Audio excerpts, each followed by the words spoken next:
diperlukan kepemimpinan yang memiliki etik, tapi juga kepemimpinan yang punya kemampuan teknokrasi.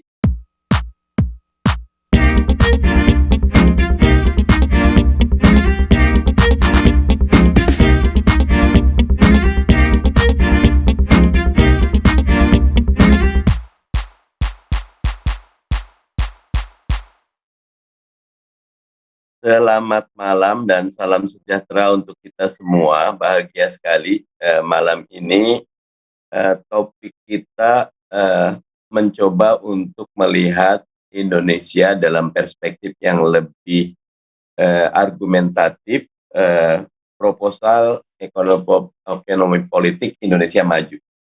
Teman-teman sekalian, tentu sudah setahun lebih ya Indonesia Leaders Talk menyapa dengan membedah berbagai sisi, tetapi kita perlu juga untuk mencoba membangun apa sih ya big pictures Indonesia maju. Reformasi 98 sudah mengajarkan kepada kita bahwa kurva J ya, kurva Jakarta ya, J curve-nya Ian Brennan, bahwa dari satu negara totaliter ingin menjadi negara demokrasi itu dia tidak linear ya, tapi biasanya mengikuti kurva J ya, huruf J, ekornya ke bawah dulu, ini masa-masa berat sebelum kita mampu menyelesaikan masalah, kemudian bisa naik ke atas. Walaupun J curve ini dalam konteks Indonesia bisa jadi juga mengalami beberapa revisi dan adaptasi ya, karena kita melihat bagaimana pertumbuhan institusi yang namanya Komisi Pemberantasan Korupsi ya, tahun 2002 nomor Undang-Undang 30-nya dihasilkan, mungkin 2000 perlu waktu 10 tahun untuk membangun institusi.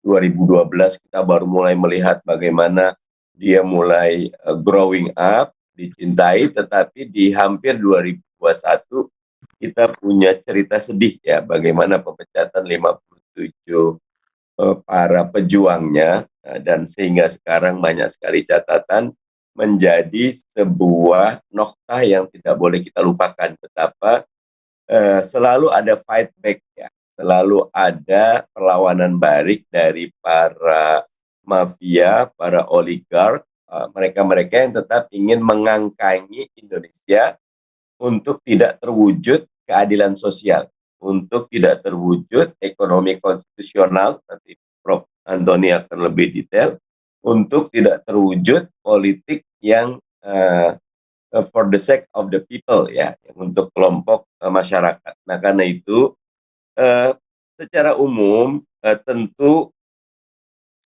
saya melihatnya tiga perkara besar ya, bagaimana Indonesia memiliki fondasi nilai yang demokratis.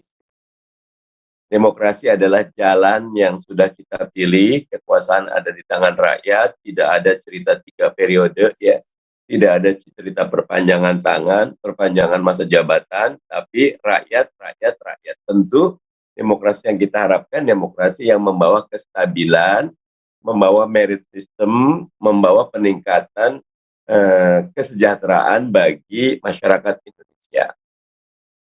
Sesudah kita memiliki kerangka demokrasi yang kuat, ya, yang ini mestinya bisa diwujudkan dalam bentuk pendidikan yang partisipatif dan egaliter, media yang bebas, ditambah lagi dengan saya menyebutnya masyarakat yang berani, maka ini adalah lahan yang sangat subur bagi terwujudnya good governance, ya, governing quality. Akan ada teknokrasi dari orang-orang terbaik. Kalau bahasa Mas Sudirman Said, presiden yang baik ini memilih 50 pembantunya menteri dan kepala lembaga. 50 menteri dan kepala lembaga ini memilih 500 eselon 1. 500 eselon 1 ini memilih 5.000 para direktur.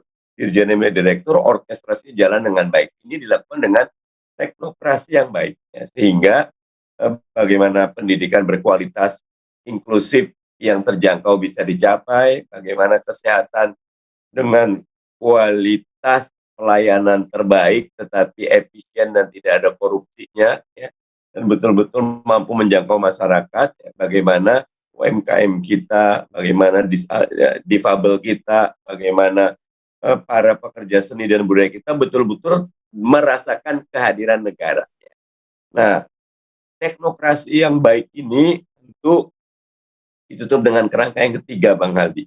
Bagaimana kita memiliki Indonesia yang tumbuh, GNP per kapita kita mungkin bisa di 15.000 sampai 20.000 US dollar dengan rasio Gini yang kecil, sehingga betul-betul ada ekonomi bernilai tambah tinggi dan berkeadilan.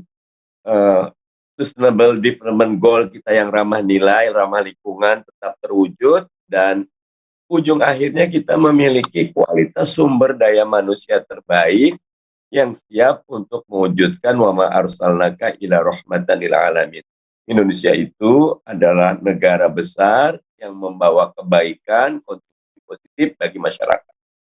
Tiga kerangka besar ini, basis demokrasi yang sehat, teknokrasi yang merit, dan pilar terwujudnya. Nah, lu nyantai aja ya. Gue di sini, di bawah sini. Kalau perlu. Ya, dan adanya SDM yang berkualitas dan memiliki value, etik, dan logik yang kuat, itu proposal yang harus kita jalankan. Karena itu diperlukan kepemimpinan yang memiliki etik, tapi juga kepemimpinan yang punya kemampuan teknokrasi, yang itu dikontrol oleh sistem politik yang sehat, yang merit system, yang itu bisa kita wujudkan dengan pemilu, bukan cuma luber, tapi betul-betul barrier to entry-nya tidak ada, ya, sehingga ada kontestasi, karya, dan gagasan.